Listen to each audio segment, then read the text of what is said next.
तो देखिए हम बात कर रहे थे कि हमारा चैप्टर नंबर 4 जो है वो एक्सेप्शन हैंडलिंग है। अब एक्सेप्शन हैंडलिंग का मीनिंग क्या होता है कि अगर हमने कोई प्रोग्राम कोड कर रहे हैं और उस प्रोग्राम की कोडिंग के बीच में ये हमने जो वेरिएबल्स डिक्लेयर किए, वेरिएबल की अगर यूजर ने वैल्यूज पुट अप किया और अगर उसने एक वैल्यू 0 इनपुट किया, जैसे अगर हमने 5 और 0 इनपुट किए दो वेरिएबल्स के अंदर, क्योंकि डिवीजन के लिए हमको दो वेरिएबल्स रखना है, एक x और एक y। x की वैल्यू उसने कुछ भी डाला 10 20 30 40 50 60 एनी, और y की वैल्यू में उसने अगर गलती से 0 डाल दिया तो ये हमारा प्रॉब्लम देगा, क्योंकि इस तरीके से डिवीजन होती नहीं है, मैथ्स में ये हमको पता है रूल। तो उस टाइम पर आपका जो है तो ऑलरेडी प्रोग्राम, आप अगर बेस्ट प्रोग्रामर बनना चाहते हो तो आपने ऑटोमेटिकली अपना ये जो है तो सिचुएशन को हैंडल करना चाहिए। और कैसे करना चाहिए, तो आप वो कर सकते हैं एक्सेप्शन हैंडलिंग के जरिए। अब एक्सेप्शन हैंडलिंग में हमने देखे ये क्या चीज है करके, तो यहाँ पर तीन मेन कीवर्ड्स हमारे यूज होते हैं, ट्राई, कैच और थ्रो। ट्राई हमारा वो ब्लॉक होता है जिसके अंदर हमको लगता है कि इतने कोड के अंदर हो सकता है ये एरर आए, ठीक है। और कैच क्या करता है, अगर वो एरर आ रहा है तो उसको क्या जो तो सॉल्यूशन उसका निकालना है, यूजर को क्या चीज बताना है। और थ्रो जो है कीवर्ड होता है जिसके जरिए हम थ्रो करते हैं। हम डिटेल में देख लेते हैं। जैसे throw, a program throws an exception when a problem show up, कि आपका प्रोग्राम एक्सेप्शन को थ्रो करेगा अगर कोई प्रॉब्लम वाला कोड उसको मिलता है तो। This is done using throw keyword. ये जो है तो ये हमारे थ्रो कीवर्ड के जरिए होता है। उसके बाद में catch, a program catches an exception with an exception handler at the place in program where you want to handle the problem। के कैच क्या करेगा, एक ब्लॉक रहेगा वो भी कोड का, और ये जो तो कैच करेगा जो थ्रो किया गया उधर से प्रॉब्लम का कोड, वो यहाँ पर वो कैच करेगा और बताएगा कि हमको इसको कैसे हैंडल करना है। और हम इसको करते हैं कैच कीवर्ड के साथ। देन फिर थर्ड थिंग आती है हमारी ट्राई। तो try is a block identified block of code for which particular exception will be activated. मतलब ट्राई वो कोड का सेक्शन है जहां पर हमने इस पर्टिकुलर थ्रो या फिर इस पर्टिकुलर प्रॉब्लम को आइडेंटिफाई करना है कि इसके अंदर शायद हमारा जो था एरर आने वाला है। और इट फॉलोज बाय वन और मोर कैच ब्लॉक। आप यहाँ पर मल्टीपल कैच ब्लॉक्स भी दे सकते हैं। Assume a block will be raise an exception method catches an exception using a combination of try catch keyword. A try catch block is placed around the code that might generate an exception. A code within a try catch block is referred to as a protected code. जो भी code आप try और catch block के अंदर देंगे वो कहलाता है हमारा प्रोटेक्टेड कोड। ये नई टर्म है, आपको आ सकती है ये आगे। Okay, and the syntax of try catch block is as follow. तो देखो यहाँ पर इस तरीके से आपका सिंटैक्स रहेगा। यहाँ पर आपका ये जो है ये ट्राई के को आपने उसके अंदर जो भी आप कोड लिख रहे हैं तो वो कहलाएगा प्रोटेक्टेड कोड। उसके बाद में आपने उसको खत्म होने के साथ ही जहां पर ये इसका एंडिंग है उसी के आगे आपको कैच ब्लॉक लिखना होता है। कैच के अंदर आप यहाँ देते हैं एक्सेप्शन नेम इवन, मतलब आप जितने एक्सेप्शन हैंडल कर रहे हैं जहां जहां आपको लगता है कि हाँ ये एरर भी आ सकता है, ये एरर भी आ सकता है, ये एरर भी आ सकता है, तो आप तीनों के लिए मल्टीपल अलग अलग कैच ब्लॉक बना देंगे। अगर पहला एरर आया तो उसको क्या करना है, तो वो आपको उसने एक्सेप्शन नेम E1 दे दिया आपने, एरर 1। दूसरा आपने उसके नीचे और एक और कैच ब्लॉक दिए कि अगर वो खत्म हो जाता है और अगर वो नहीं उसके अलावा दूसरा कोई एरर आता है तो उसके लिए आप एक्सेप्शन नेम E2 डिफाइन कर रहे हैं। और इसी तरीके से आप n नंबर तक के डिफाइन कर सकते हैं। Okay, then you can list down multiple catch statement to catch different types of exceptions. In a case you try block raise more than one exception in a different situation। कि जब आपको ये लग रहा है कि ये जो आपका कोड है वो एक से ज्यादा एक्सेप्शन थ्रो कर सकता है, उस वक्त आप मल्टीपल कैच ब्लॉक दे सकते हैं। अब यहाँ देखो थ्रोइंग एक्सेप्शन, मतलब एक्सेप्शन को आप थ्रो कैसे करेंगे, तो वो क्या होता है, exception can be thrown anywhere within a code block using throw statement. आप एक्सेप्शन को थ्रो कर सकते हैं कहीं पर भी थ्रो स्टेटमेंट के जरिए आपके ब्लॉक के अंदर, कोड के ब्लॉक के अंदर। The operand of the throw statement determines the type of exception, any expression and the types of the result of the expression determines the type of exception thrown, कि ये आपकी बताएंगे कि कौन से टाइप का आपने एक्सेप्शन थ्रो किए। जैसे एग्जांपल देखो, हम यहाँ पर दे रहे एक एक्सेप्शन, हम example of throwing N exception when divide by zero condition occur, कि अगर गलती से किसी ने डिवाइड बाय जीरो कंडीशन के साथ अपना एक्सेप्शन जो है तो थ्रो करने की कोशिश किया, तो आप क्या करेंगे, यहाँ देखो कोड लिखा हुआ है डबल डिवीजन, आप डिवाइड करें, डिवीजन के लिए लिखा आपने, उसकी रिटर्न टाइप डबल है और उसमें दो पैरामीटर आपने पास किए, integer A and integer B. उसके बाद में आपने यहाँ पे इफ कंडीशन में डाले b इक्वल टू जीरो, मतलब सेकंड वाला जो वेरिएबल है तो उसको आप उसकी वैल्यू कभी किसी ने गलती से जीरो दे दिया, तो आप यहाँ पर कंडीशन को कैच थ्रो दे रहे डिवीजन बाय जीरो कंडीशन, और उसके बाद उसको क्लोज कर रहे हैं और उसके बाद में return a divide by b। तो जब चेक करेगा वेरिएबल सेकंड वाला जो है जिसको आप डिवाइड करने वाले हो, उसकी वैल्यू अगर जीरो है तो डायरेक्टली इस थ्रो वाले कंडीशन के अंदर आ जाएगा लूप के अंदर, क्योंकि वो यहाँ पर एरर हैंडल कर रहा कि यहाँ पर जो तो डिवाइड बाय जीरो वाली कंडीशन आ सकती है, और फिर वो इसको एग्जीक्यूट नहीं करेगा, डायरेक्टली बाहर भी आ सकता है। देन कैच एक्सप्रेशन, अगर ऐसा होता है तो आप उसको कैच कैसे करेंगे? The catch block follows the try block catches an exception. You can specify what type of exception you want to catch. कि आप किस टाइप का एक्सेप्शन कैच करना चाहते हैं वो आपको स्पेसिफाई करना है। And this is determined by the exception declaration that appears in a parenthesis following the keyword catch. मतलब आप इस तरीके से लिख सकते हैं, ट्राई आपका ब्लॉक है ये वाला, यहाँ पर आपने प्रोटेक्टेड कोड मतलब इसके अंदर जो भी आप दे रहे हैं वो लिखेंगे, उसके बाद में कैच और उसके बाद में एक्सेप्शन नेम, और इस यहाँ पर हैंडल करने के लिए कोड, उस एक्सेप्शन को हैंडल करने के लिए कोड यहाँ पर लिखेंगे आप। अब वो कोड में यहाँ पर देखो एक्सेप्शन को कैच करना बताया, जैसे एक्सेप्शन नेम उसका टाइप बता रहे। If you want to specify that the catch block should handle any type of exception that is thrown in a try block, you must input an ellipse, मतलब आपको multiple उसमें वहां पर ये round brackets जो है ना ये आपको देना है between the parenthesis enclose the exception declaration as shown. क्या आप यहाँ पर कैच है ना उसके आगे आप इसके नाम डालेंगे, अगर आप मल्टीपल एक साथ करना चाहते हैं तो यहाँ पर आप उसको यहाँ इस तरीके से करेंगे। अब देखो हम एग्जाम्पल देखते हैं उसकी, आपको एग्जाम्पल से सही तरीके से समझ में आएगा।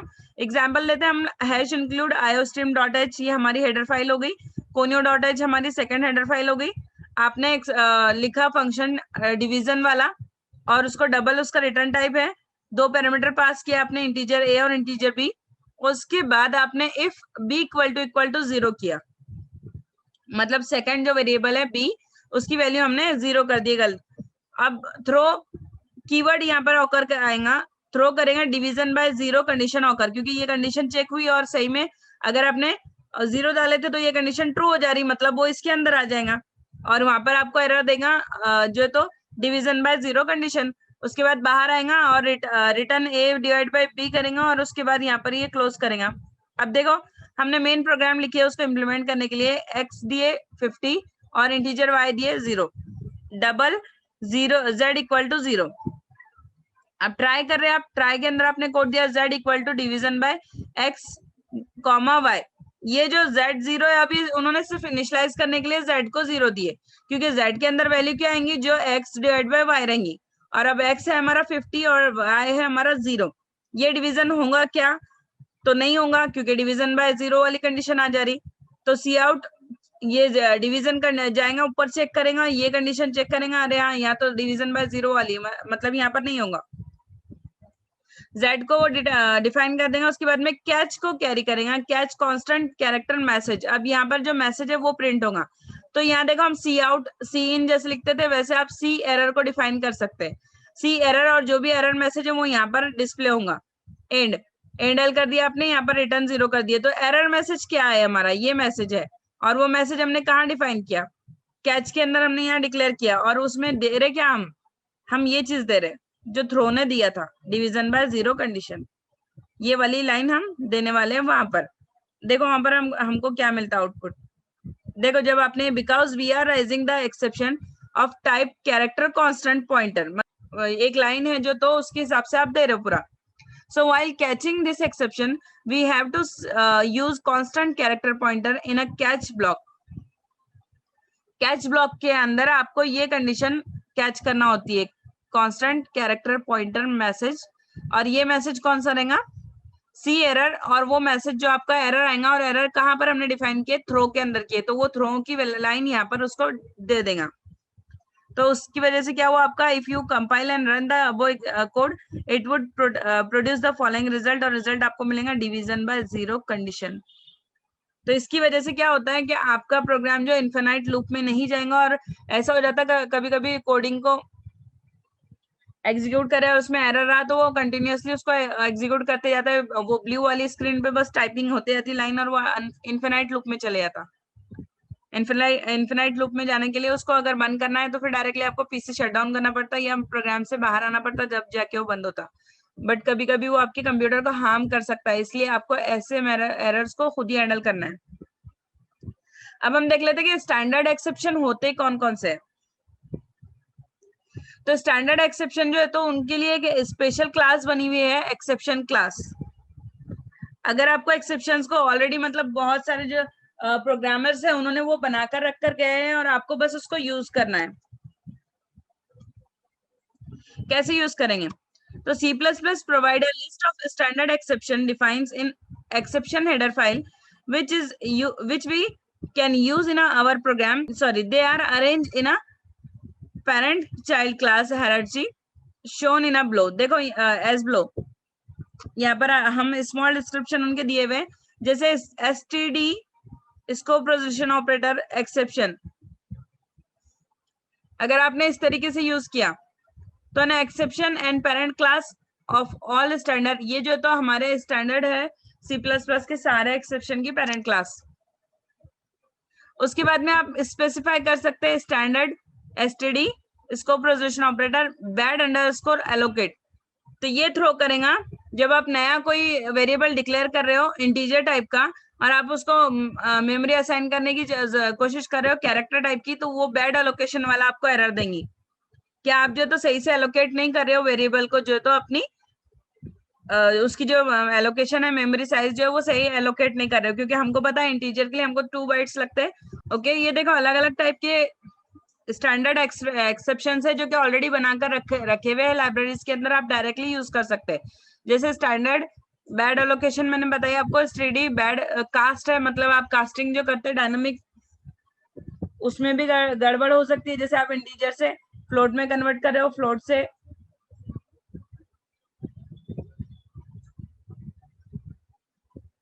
से जो तो आप कैरेक्टर में कन्वर्ट कर सकते हैं क्या, नहीं कर सकते ना, तो वो हमारा रहेगा बैड कास्टिंग। उसके बाद में हमारे पास है बैड एक्सेप्शन, कि गलत एक्सेप्शन भी आप डाल रहे हो तो उसके लिए भी आप ले सकते हैं ये वाला बैड एक्सेप्शन। उसके बाद में बैड टाइप आईडी जो रहता है वो भी आप अगर गलत दे रहे हो तो वो भी आपको वहां पर मतलब उसका भी एक्सेप्शन हम हैंडल कर सकते हैं। लॉजिकल एरर्स का भी आप कर सकते हैं। उसके बाद में डोमेन एरर का प्रॉब्लम आप दे सकते हैं। उसके बाद में इनवैलिड आर्गुमेंट है, फिर लेंथ एरर है, फिर आउटपुट आउट ऑफ रेंज जैसे देखो एरे में होता है, एरे के अंदर अगर मैंने साइज एलोकेट की 5 वैल्यू की, तो 5 वैल्यू में से अगर मैं गेट करना चाह रही वैल्यू के थर्ड नंबर के प्लस पर क्या वैल्यू है मुझे रिटर्न करो, तो वो ले लेंगे आसानी से। लेकिन अगर मैं बोलूंगी कि 6 नंबर के पोजीशन पे जो वैल्यू है वो मुझे दो, तो गलत होगा, क्योंकि आउट ऑफ रेंज वाली बात हो जा रही है। आपने रेंज तो 0 से 4 की दिए हुए हो जिसमें हम 5 एलिमेंट स्टोर कर सकते हैं, लेकिन आप 6 को एक्सेस करना चाह रहे हैं तो वो चीज आप नहीं कर सकते, तो वो आउट ऑफ रेंज हो जाता है। उसके बाद में vector run time overflow error भी ये हो जाता है कि आपके पास आपने 5 की साइज अलॉकेट किया और आप छठा एलिमेंट भी इंसर्ट करने की कोशिश कर रहे हो एरे के अंदर, तो ये आ रहा आपका ओवरफ्लो, आपकी जो लिमिट है आप उसके ऊपर काम करना चाह रहे हो। ठीक है, फिर रेंज एरर भी यही होता है कि आपकी रेंज अगर 0 से, अगर मैंने बोला 10 स्टूडेंट, तो मेरा अगर मैं उनको एलोकेट करना चाहूंगी एरे में साइज, तो एरे का इनिशियलाइजेशन 0 से होता है, मतलब हम यहाँ पर रोल नंबर 1 से 10 तक दे सकते हैं, लेकिन अगर आप कंप्यूटर में स्टोर करेंगे तो पहला वाला 0 इंडेक्स पे जाएगा, और जो 9वां वाला 10वां वाला रहेगा वो 9th वाली इंडेक्स पे आएगा, क्योंकि वहां पे रेंज 0 से शुरुआत होती। तो ये चीज होती है हमारी रेंज एरर।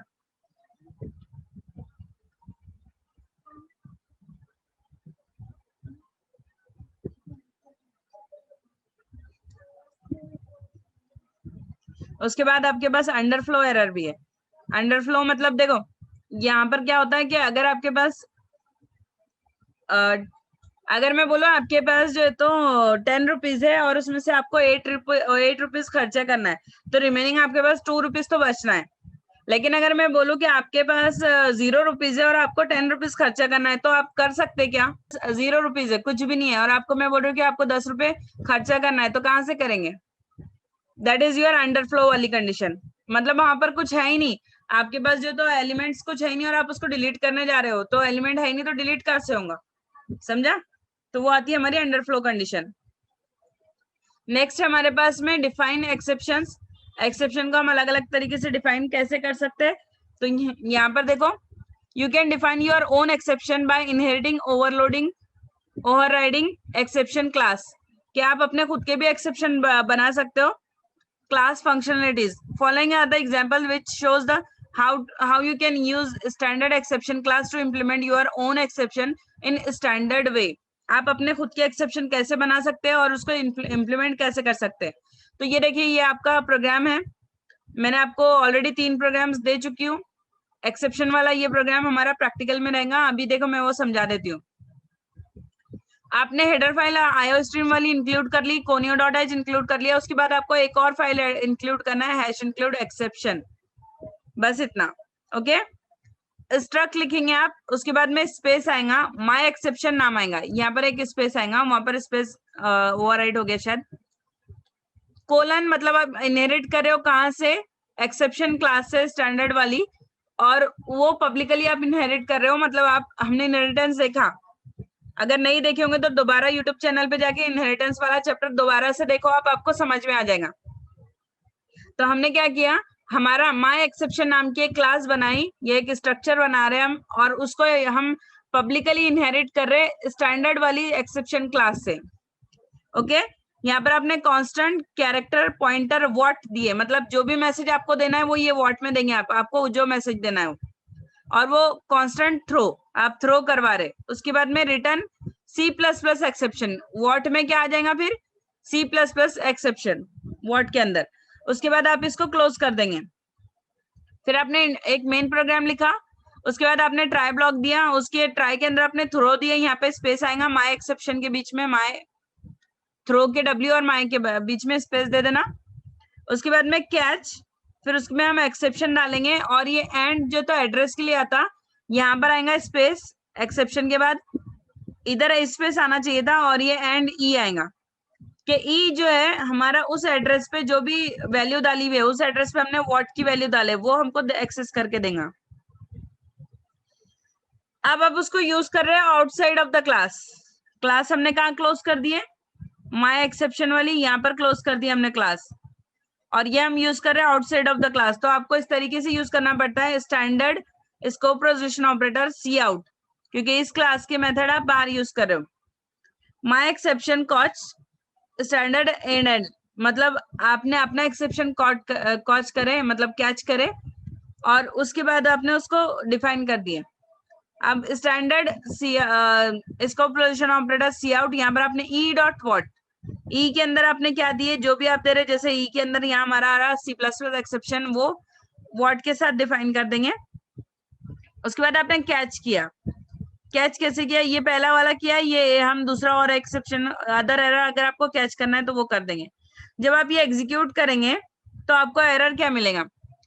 ये मिलेगा माय एक्सेप्शन कॉस्ट जो आपने दिए, और C++ एक्सेप्शन। ये देखो, माय एक्सेप्शन कॉस्ट कहाँ दिए थे हमने? यहाँ पर दिए थे, ये वाले उसमें, तो ये दिया उसने, और हमारा C++ एक्सेप्शन दिया। कैसे दिया? यहाँ पर देखो, here what is a public method provided by exception class and it has been overridden by all child exception classes, the return this returns the cause of an exception, जिसकी वजह से एक एक्सेप्शन आपने कॉल किए। और इस तरीके से आप अपना खुद का एक्सेप्शन भी बना सकते हैं। तो समझा आपको ये सब? ओके, तो अब हम नेक्स्ट लेक्चर में मिलते हैं और हम देखेंगे C++ टेम्पलेट्स। ओके ठीक है, मिलते हैं फिर नेक्स्ट लेक्चर में, तब तक के लिए अल्लाह हाफिज़।